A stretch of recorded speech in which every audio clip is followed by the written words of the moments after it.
Hello everyone, welcome back. This series related to Indian economy. So इस series का जो हमारा नेक्स्ट चैप्टर है रिलेटेड टू अनएम्प्लॉयमेंट। सो आज हम अनएम्प्लॉयमेंट के बारे में स्टडी करने वाले हैं। अनएम्प्लॉयमेंट की अगर हम डेफिनेशन की बात करें तो सिंपली हम ये समझते हैं कि जो काम नहीं कर पाता है उसको अनएम्प्लॉय कहा जाता है। लेकिन अगर हमें अनएम्प्लॉयमेंट को समझना है तो अनएम्प्लॉयड उसको कहा जाएगा जो व्यक्ति काम करने के लायक है, एबल टू वर्क एंड जितने उसको वेजेस मिल रही है उस पर काम करना चाहता है, फिर भी उस व्यक्ति को काम नहीं मिल रहा, but are not getting work due to many reasons. So उस व्यक्ति को हम अनएम्प्लॉय कहेंगे। Unemployment in a country is a big situation. There are many person want to work. हर कोई काम करना चाहता है, जो भी एग्जिस्टिंग डेट है उस पर काम करना चाहता है, काम करने के लायक है, फिर भी उसे काम नहीं मिल रहा है, उस व्यक्ति को हम अनएम्प्लॉय कहेंगे। Okay. Those who are not capable of doing any work such as old person, sick person, children are not included to unemployed. उनको हम अनएम्प्लॉय नहीं कहेंगे। जो व्यक्ति बुजुर्ग होते हैं, बच्चे हैं, बीमार लोग हैं, ओल्ड पर्सन हैं, तो उनको हम अनएम्प्लॉयड में नहीं लेते हैं। But those who do not want to work are also not included to unemployed. और जो काम करना ही पसंद नहीं करते, काम करना ही नहीं चाहते हैं, उसको भी हम अनएम्प्लॉय नहीं कहेंगे। अनएम्प्लॉयड पर्सन वो होगा जो काम करना चाहता है और वो जो भी उसके काम करने की रेट है, एग्जिस्टिंग रेट है, उस पर काम करने के लिए इच्छुक है, विलिंग रखता है, उसी व्यक्ति को अनएम्प्लॉय कहा जाता है। नेक्स्ट है जो कंसेप्ट ऑफ अनएम्प्लॉयमेंट। अगर हम पहली बात है कि जो भी अनएम्प्लॉयमेंट है उसको हम लेबर फोर्स अप्रोच भी कहते हैं। ठीक है, ये जो अनएम्प्लॉयमेंट की फोर्स है ये this is called labour force. कितनी लेबर काम करना चाहती है उसमें से ही हम डिसाइड करते हैं employed and unemployed. Next one है कि जो व्यक्ति जो भी अनएम्प्लॉयमेंट का कॉन्सेप्ट है इसको हम स्टैंडर्ड पर्सन ईयर से मेजर करते हैं।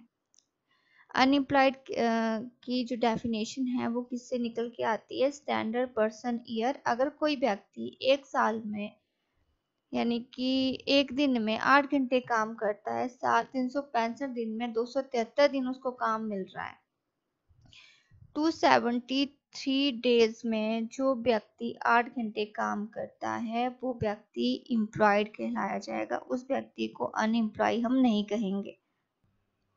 क्लियर? कि जो व्यक्ति 373 दिन में 8 घंटे काम करता है तो वो अनएम्प्लॉयड नहीं है, वो एम्प्लॉयड पर्सन माना जाएगा। नेक्स्ट है types and natures of unemployment. इसकी वीडियो मैंने आज भी अपलोड की थी, पहले भी आपको यूट्यूब के थ्रू सेंड की थी और आई होप आपने उसको स्टडी किया होगा। फिर भी हम थोड़ा सा इसका पॉइंट डिस्कस कर लेते हैं। ओपन अनएम्प्लॉयमेंट क्या होती है? The open unemployment mean person does not gate employment. कोई व्यक्ति एम्प्लॉयमेंट रिसीव नहीं कर पा रहा है, वो व्यक्ति काम तो करना चाहता है, ठीक है, और उसमें कैलिबर भी है काम करने के लिए, स्किल भी है, कैपेबिलिटी भी है, लेकिन they are not able to find the work, उसको काम नहीं मिल रहा है, तो वो व्यक्ति होगा ओपन अनएम्प्लॉयमेंट में आएगा। अंडर एम्प्लॉयड पर्सन, ऐसा अंडर एम्प्लॉयड भी दो कैटेगरी के होते हैं। ऐसा पर्सन जो फ्यू मंथ काम करता है उसके बाद जो है कुछ महीने के लिए अनएम्प्लॉय हो जाता है, या तो वो ऐसा पर्सन जिसके क्वालिफिकेशन के आधार पर उसे काम नहीं मिलता है। अभी पीएचडी स्टूडेंट है, बहुत पढ़ा लिखा स्टूडेंट है, अब उसकी एजुकेशन के आधार पे जो उसके पीएन की जॉब करनी पड़े, क्लास 4 जॉब करनी पड़े, तो उसकी क्वालिफिकेशन के आधार पे वो उसके लिए सुटेबल नहीं है job. So this is called under employment job, कि जो व्यक्ति जिसकी कैलिबर और उसकी क्वालिफिकेशन के आधार पे उसे काम नहीं मिलता है उसको हम कहते हैं अंडर एम्प्लॉयड। Disguised unemployment. अब एक खेत में काम करने के लिए एक व्यक्ति की जरूरत है, उसमें एक व्यक्ति चाहिए, लेकिन यहाँ पे कितने लगे हैं, 10 व्यक्ति लगे हैं। तो जो 9 व्यक्ति होंगे that is called unemployed.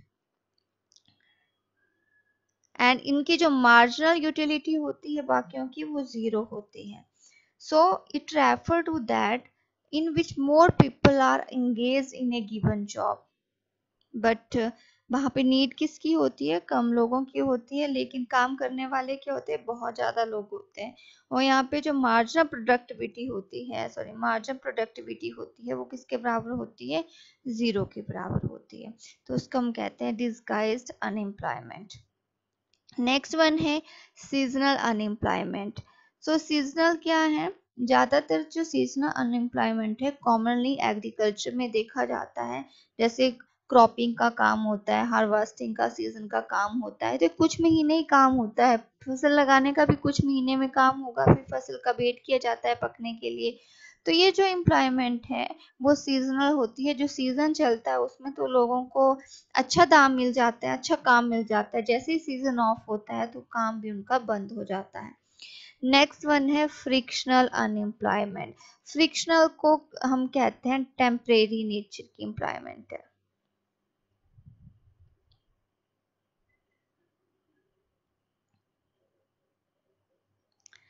Frictional जो है टेम्परेरी नेचर की एम्प्लॉयमेंट है। यहाँ पे मार्केट के इम्परफेक्शन होने की वजह से ये एम्प्लॉयमेंट आती है, या ये तब होती है माना एक व्यक्ति जॉब छोड़ के दूसरी जगह पे जाता है और उससे दूसरी जगह पे जॉब पाने के लिए काफी टाइम लग जाता है।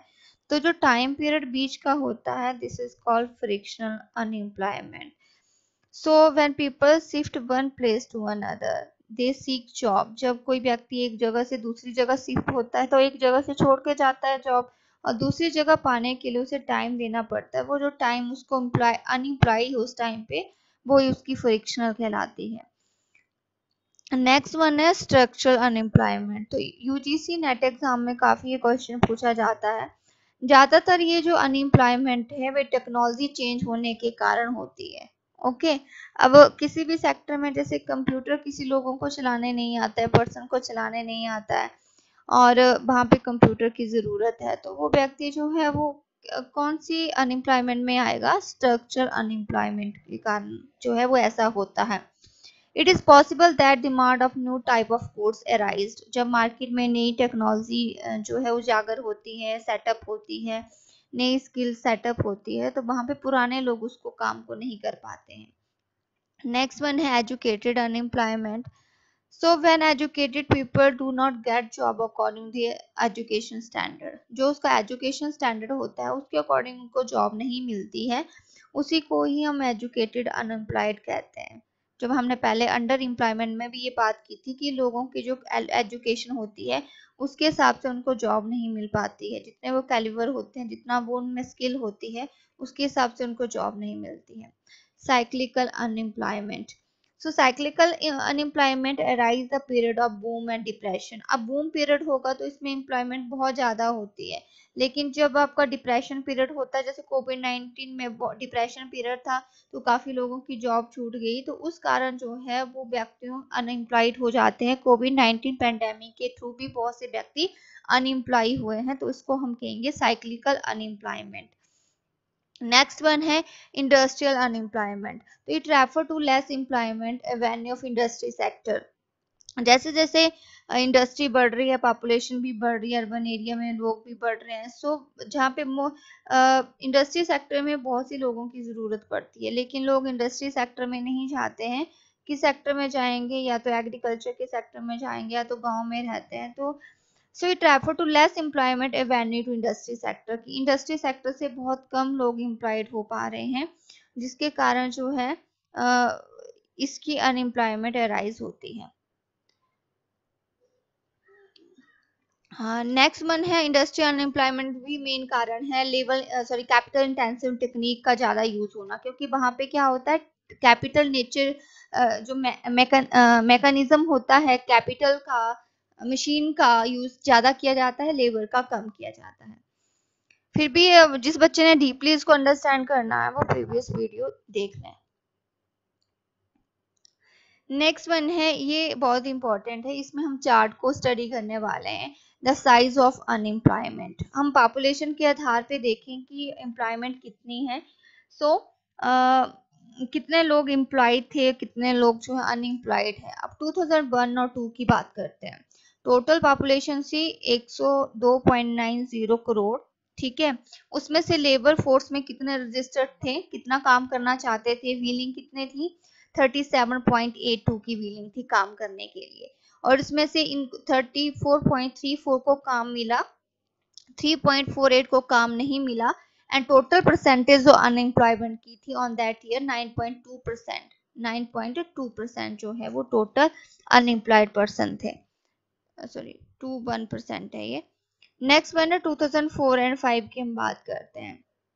पॉपुलेशन 109.28 की पॉपुलेशन, और उसमें लेबर फोर्स 41.97 थी जो काम करना चाहते थे। उसमें से 38.49 को काम मिला, 3.47 को काम नहीं मिला।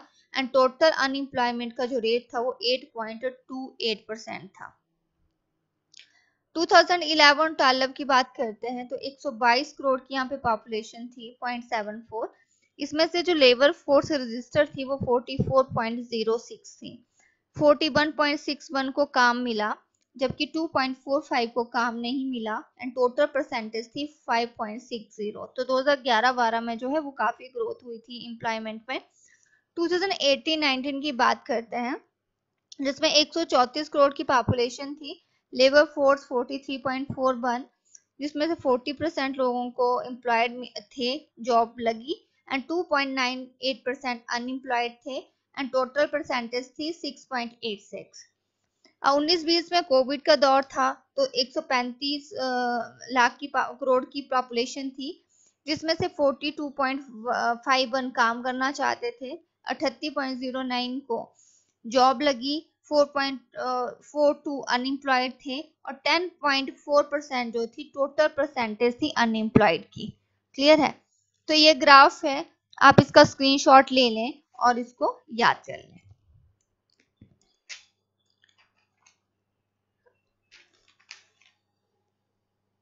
अब नेक्स्ट वन हम बात करते हैं रेट की। Rate of unemployment in 2018 and 19 percentage. Urban में कितने लोग और रूरल में कितने लोग जो है अनएम्प्लॉयड थे। अर्बन में 5% लोग और रूरल में 7.7% लोग अनएम्प्लॉयड थे। इस 5% में से मेल कितनी थी, सॉरी इस 5% में से 5.6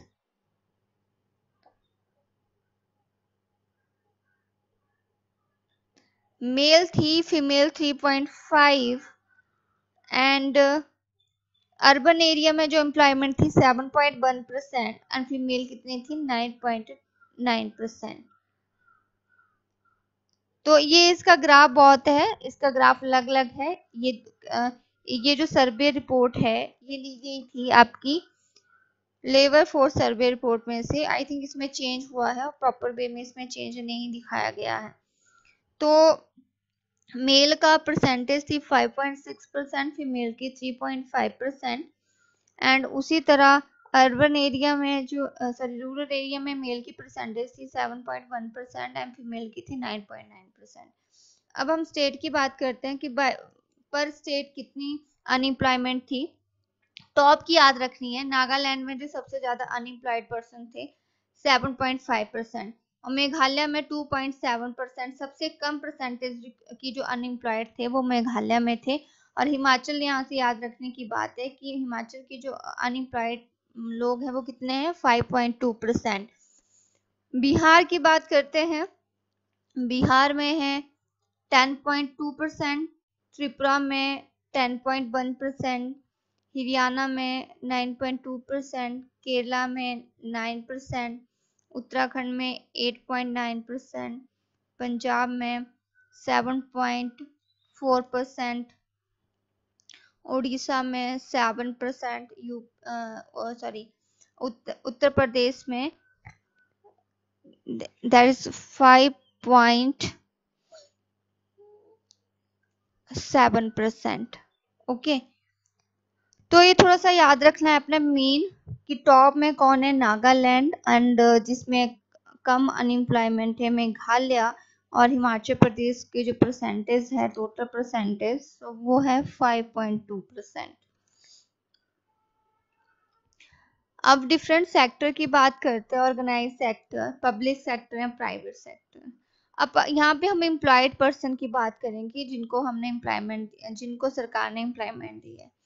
सेंट्रल गवर्नमेंट में कितने लोग एम्प्लॉय हैं, 25.2%। स्टेट गवर्नमेंट में कितने लोग एम्प्लॉय है, 71.8%। सेमी गवर्नमेंट यानी कि सेंट्रल स्टेट गवर्नमेंट दोनों का मिक्स में कितने एम्प्लॉयड हैं, 58%। लोकल बॉडीज में कितने एम्प्लॉय है, 21.1%। ठीक है, तो ये जो आपकी टोटल परसेंटेज है ये है 176.1%, यानी कि जो इतने लोग एम्प्लॉय है पब्लिक सेक्टर में। अब प्राइवेट सेक्टर में हम बात करें, जो लार्ज एस्टेब्लिशमेंट होती है, लार्ज इंडस्ट्री सेटअप है, उसमें हमारे पास एम्प्लॉयड है 107.5, जबकि स्मॉल एस्टेब्लिशमेंट में आपके पास जो एम्प्लॉय हैं दिस इज कॉल्ड 12.2%। तो हमारे पास जो प्राइवेट सेक्टर में लोग काम करते हैं वो हमारे पास कितने लोग काम कर रहे हैं, 119.7%। ठीक है, तो ये लोग जो है प्राइवेट सेक्टर में काम कर रहे हैं। तो इस ग्राफ को देख के हम बोल सकते हैं कि जो आपका पब्लिक सेक्टर में ज्यादा है और प्राइवेट सेक्टर में कम है। और अगर हम बात करें डाटा एनालिसिस की, तो हम इस एम्प्लॉयमेंट के जो भी एनालिसिस हमने देखा तो उसमें काफी कंक्लूजन हम निकाल सकते हैं। For example, unemployment among female is higher, female में अनएम्प्लॉयमेंट क्या है, ज्यादा है। Unemployment rate of men are higher but women से ज्यादा नहीं है। ज्यादातर जो एजुकेटेड पर्सन है उनकी अनएम्प्लॉयमेंट ज्यादा है। एंड इंटर स्टेट फ्लक्चुएशन भी ज्यादा आपको देखेंगे कि बहुत ज्यादा गैप है स्टेट बाय स्टेट भी अनएम्प्लॉयमेंट का। अब इसके इफेक्ट की बात करते हैं हम। Effect of the problem of unemployment, अगर अनएम्प्लॉयमेंट है तो इसका इफेक्ट कहाँ पड़ता है। पहला तो है loss of the human resources. आप खुद देखिए, आप काम करना चाहते हैं लेकिन आपको काम नहीं मिल रहा, अगर लोग आपको रखेंगे तो आपको एक्सप्लॉइट करेंगे, ऊपर से जितनी आपको बेसिस मिलनी चाहिए उतना नहीं मिलेगी, ज्यादा टाइम वो आपसे काम लेंगे। सो यहाँ पे ह्यूमन रिसोर्स की एक्सप्लॉइटेशन हो रही है। Unemployment lead to loss of human resources. आप लेबर फोर्स जो है वो आपकी वेस्ट जा रही है, हमें उसका यूज करना चाहिए, लेबर काम करने के लिए भी इच्छुक है लेकिन हम उनको काम ही नहीं दे पा रहे। दूसरा है इंक्रीज इन पॉवर्टी। अनएम्प्लॉयमेंट होगी तो इनकम जनरेट नहीं होगी, इनकम जनरेट नहीं होगी तो लोगों का लिविंग स्टैंडर्ड सही नहीं होगा, लोग अपनी बेसिक नीड को पूरा नहीं कर सकते हैं, तो उससे क्या होगा, पॉवर्टी राइज होगी। अब सरकार पॉवर्टी को कम करने के लिए तो प्रोग्राम काफी बना रही है लेकिन जब तक एम्प्लॉयमेंट नहीं देगी तब तक पॉवर्टी कम नहीं होगी। सो पॉवर्टी कम तब होगी जब एम्प्लॉयमेंट जनरेट होगी। थर्ड वन है social problem. So unemployment has bad impact of mental health and physical health of unemployed person. अब जिसको जॉब नहीं मिलती वो स्ट्रेस में चला जाता है, डिप्रेशन, उसका सेल्फ स्टीम स्टेटस कम हो जाता है। तो अनएम्प्लॉयड पर्सन को सोशल प्रॉब्लम भी फेस करनी पड़ती है। जैसे जो अनएम्प्लॉयड पर्सन होते हैं कभी कभार जो है वो मिसगाइड हो जाते हैं, डिसऑनेस्टी करना शुरू कर देते हैं, गैम्बलिंग करना, चोरी करना शुरू करते हैं, रॉबरी करना शुरू कर देते हैं। So unemployed person engage in wrong deed to their livelihood, वो अपने आप को जीने के लिए गलत रास्ते अपनाना शुरू कर देते हैं। सो सोशल प्रॉब्लम भी शुरू हो जाती है अनएम्प्लॉयड से। फोर्थ वन है political instability. So unemployment give rise to political instability. अब माना कि कोई भी सरकार अगर एम्प्लॉयमेंट जनरेट नहीं करती तो वो अगले साल नहीं आती, अगले 5 ईयर के बाद नहीं आएगी। सो जो लोग भी उनसे एंटी हो जाते हैं, उस पॉलिटिकल पार्टी से एंटी हो जाते हैं जो एम्प्लॉयमेंट जनरेटर नहीं करती है। सो ये पॉलिटिकल इंस्टेबिलिटी को भी राइज करती है। नेक्स्ट है एक्सप्लॉयटेशन ऑफ द लेबर। अब labour are exploited to the maximum in state behind of the unemployment, क्योंकि मैक्सिमम बिहार में बहुत ज्यादा एक्सप्लॉइटेशन है, क्योंकि वहां पे लोग जो हैं वो पढ़े लिखे तो है नहीं ज्यादा, बहुत कम दिहाड़ी पे काम करते हैं, बहुत कम वेजेस उनको मिलती है, लो वेजेस की ऊपर काम करते हैं, जिसके ऊपर उनका एडवर्स इफेक्ट जो उनको फेस करना पड़ता है, वो तभी तो बाकी स्टेट में जाते हैं। नेक्स्ट वन है effect on the government exchequer, तो गवर्नमेंट के जो कोष हैं उसके ऊपर भी इफेक्ट पड़ता है। गवर्नमेंट हैज टू पे अनएम्प्लॉयमेंट अलाउंसेस, अब सरकार ने भी जो है वो क्या है, अब बेरोजगारी भत्ता देना शुरू कर दिया। वो भत्ते के जो प्राइजेस है वो कहाँ से आ रहे हैं, सरकार के फंड में से आ रहे हैं। अब सरकार के फंड से आ रहे हैं तो क्या होगी, प्रॉब्लम एराइसिस, जो सरकार का कोष है वो भी कम होना शुरू हो जाता है। तो देखिए जो प्रॉब्लम है अनएम्प्लॉयमेंट की या अंडर एम्प्लॉयमेंट की, वो बहुत बड़ी प्रॉब्लम है इंडिया की, क्योंकि इंडिया की पॉपुलेशन भी धीरे धीरे ज्यादा हो रही है और जितने रिसोर्सेज जनरेट होने चाहिए एम्प्लॉयमेंट के उतने रिसोर्सेज नहीं हो रहे हैं जनरेट। अब इसका इफेक्ट जो है पॉवर्टी पे पड़ेगा, ह्यूमन रिसोर्सेज को एक्सप्लॉयटेशंस पे पड़ेगा, तो काफी प्रॉब्लम एराइज होगी। क्लियर है, नेक्स्ट जो हम कल स्टडी करेंगे।